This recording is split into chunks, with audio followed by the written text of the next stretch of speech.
晩春。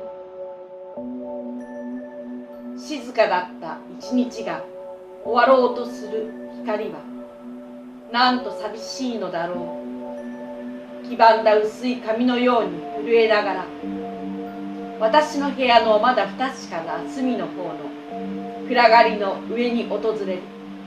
私は熱い眠りから覚めた目を小さい蛾の飛び回るそのあたりにさまよわす。